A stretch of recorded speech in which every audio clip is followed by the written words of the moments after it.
Hello, my name is Harrison Midkiff and I'm a federal sales engineer at LogRhythm. Today I wanted to do a short demo for you on TLM. TLM is Threat Lifecycle Management.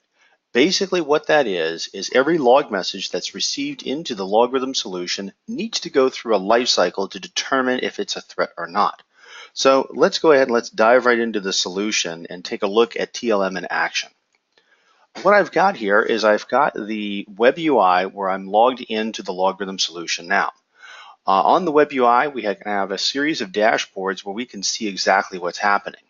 Right here, I can see the number of messages that are coming in, but also what you'll notice over here is I have some classifications that are listed for me, and I even have some common events along with some other information.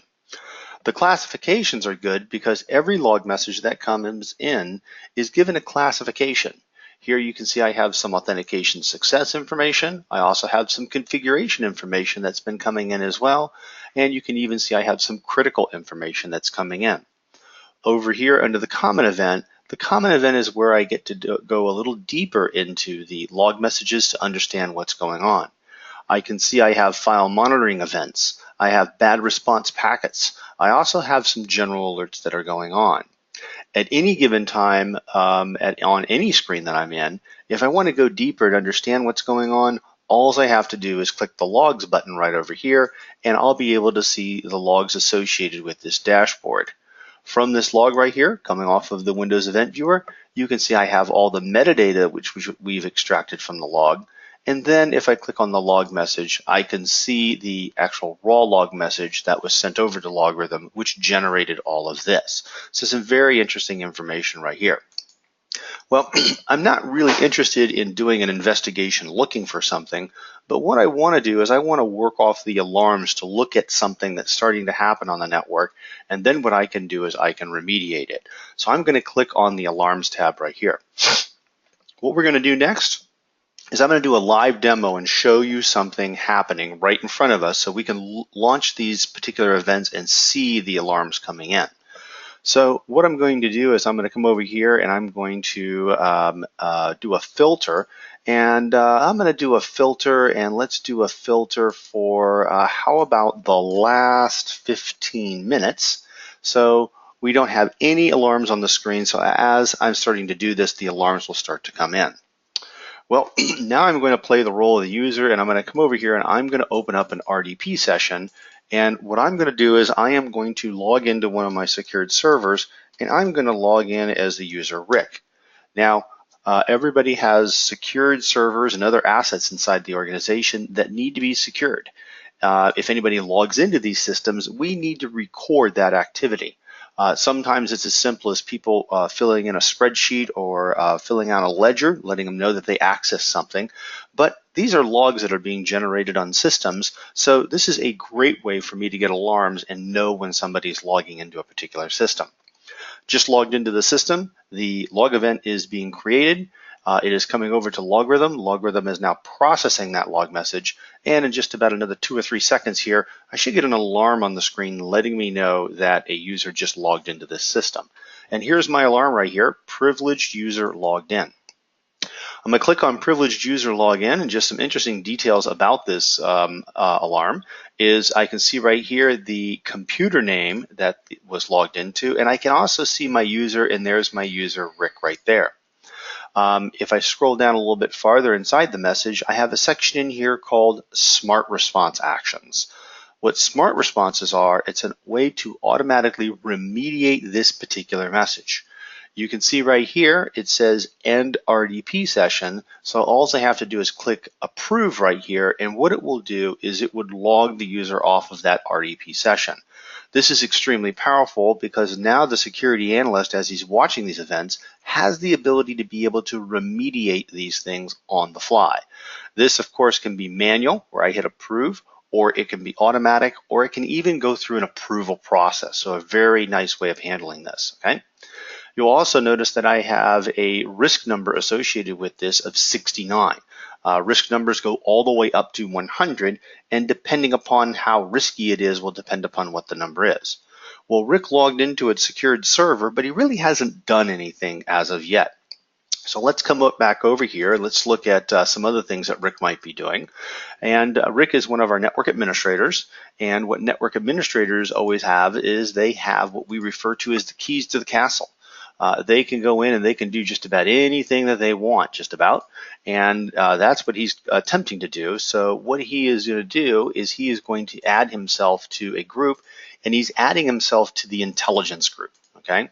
Well, the intelligence group is a very sensitive group inside the organization. It has a lot of my intelligence type data, and I only want certain individuals in it. If anybody gets in that group who maybe is not supposed to be in the group, I would like to be alarmed on that. And there's my alarm right there. User added to privileged permission group. I click on the alarm. It tells me there's Rick again, you can see, and he just added himself to this group, the intelligence group. Notice the risk rating now has jumped to 85. So things are starting to get a little interesting right here. Well, now that this has happened, I think I need to start an investigation against this.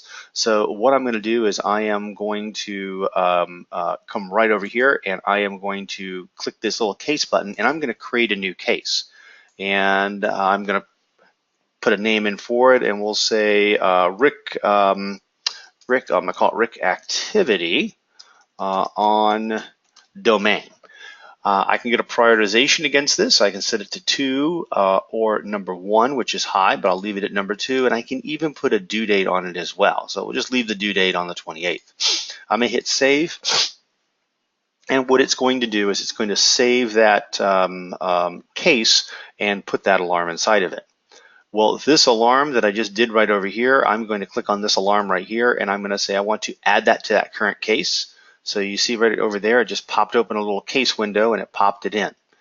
Well, I have a policy that says that if a user logs into a secured server and I have some other suspicious activity, I need to do a search of the network and understand where the user's been logging in. Well, very easily, I'm just going to come up here to the top right, click on my search button, and what I'm going to do is I'm going to say I want to look through all of my log messages, and I want to look through all my log messages, and wherever the word Rick appears, I want to pull those log messages out of the system. Okay, but I want to get a little more detailed than that. So what I'm going to do is I'm going to apply a classification to this.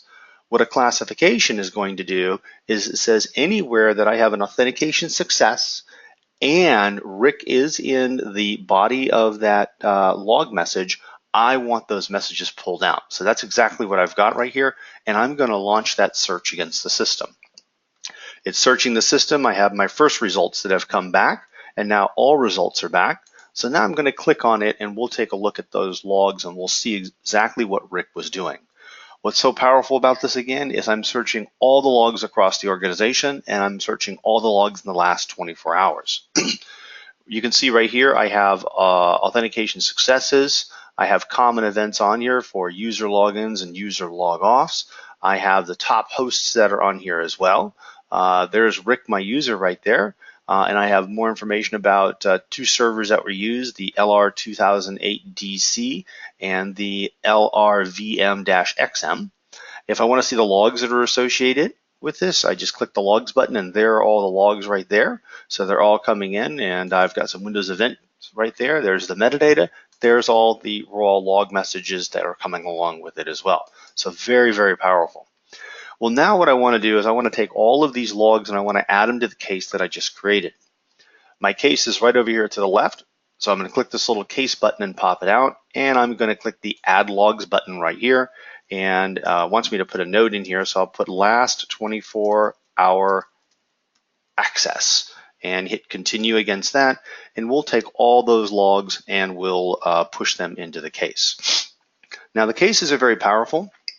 Other things that I can do is I can put tags in there, so I can put a tag in there, maybe bad user, and we even have the ability to do collaborators as well. So maybe I want to escalate this to another person on my team to take a look at it. That's another feature that we do. We can even do add file, and when I do add file, what I can do is if I had something like some type of a PCAP related to Rick's activity, I could take that PCAP and I could add it into the case as well, so I have it there for investigation purposes as I'm moving this through the chain. So the case is very, very powerful right there. Okay. All right, well, let's come back over to the alarms, and there's my 2 alarms. You can see there's Rick logging in, and there's Rick adding himself into the intelligence group, okay? But I'm still kind of watching this, and I'm not sure what I'm going to do. Well, the next thing is Rick's still on that system, and he's starting to do some insight or threat type stuff, and now what he's doing is he's installing some malware or an unauthorized application on the server. So he just launched a install package right here, and for the example, I'm going to use Mozilla Firefox, and I'm just going to click next through all these, and we'll get these installed on there, okay? But now what he's done is one of the corporate servers, which is holding sensitive data, software has just been installed on it. So this is another thing that perhaps we need to be looking at, we need to be alerted on. So I'm back over here. I'm inside my alarm panel right now. I'm looking at my alarms. I understand that Rick's done some odd activity. And now all of a sudden I have another message come in, software installed. I click on the message just like before. I look in my inspector window. There's Rick's name coming up. It's the same server again, and Mozilla Maintenance Service, which is Firefox, is now being installed on that system. Things are getting a little weird for us right now. I'm really not sure what to do. Maybe at this point as a security analyst, I might be talking to somebody else in the department. But the first thing I'm going to do over here is I'm going to take this alarm and I am going to add it to that case because I want to get that inside the case. And you can see it just popped it right inside there. So now I'm really beginning to think I need to start to do something about Rick's activity right here, but I'm just not 100% sure. Well, here I am. I'm Rick again, back on that other system, and now Rick has done some damage. So now what he thinks he's going to do is he's going to cover his tracks. So the easiest way for him to cover his tracks is to clear the event logs on that server, okay? Well, the event logs are on the server, yes, but the event logs are also being processed over here inside LogRhythm. But if somebody's clearing the event logs out, that's a clear indication that somebody's really doing something that they're not supposed to be doing. Notice our risk prioritization levels, 69, 85, and 60. Let's give it just another couple of seconds here. Here we are. Here is event logs cleared, and you can see the event log cleared is now coming in a risk level of 100. That is the highest risk rating that we have. Click on it. Notice the inspector window right here. There's Rick's name right here. The event logs have been cleared, and now this is a serious issue. We need to do something. I'm going to take this alarm and I'm going to add it to the current case, so it puts it over into that case, but I need to remediate this now. This is a point where maybe I'd have an SOP book that I would open up and it would tell me, okay, if a user does these things, then you do these things, and I have to work through a process, but I have automation inside of the LogRhythm solution. Coming back over to the privileged user log on where I had that smart response action, all I'm going to do is I'm going to scroll down over here and I have smart response actions in the RDP session, and I'm going to hit this approve button, and when I hit the approve button, what we're going to see is we're going to see that system get logged off. So I'm going to hit approve. I'm going to come over here and you can see it just ended the RDP session against Rick right there, and he's been knocked off his session. Obviously, ending the RDP session is just one thing that we can do there, but there's multiple things we could do: disable the account, terminate connections, and things like that. So a very powerful feature, Anyways, that brings me to the end of my short demo on TLM, Threat Lifecycle Management. I hope you found this very interesting. If you have any questions, please feel free to call or email me, or you can always contact us by contacting the headquarters office in Boulder, Colorado. Thank you very much and have a nice day.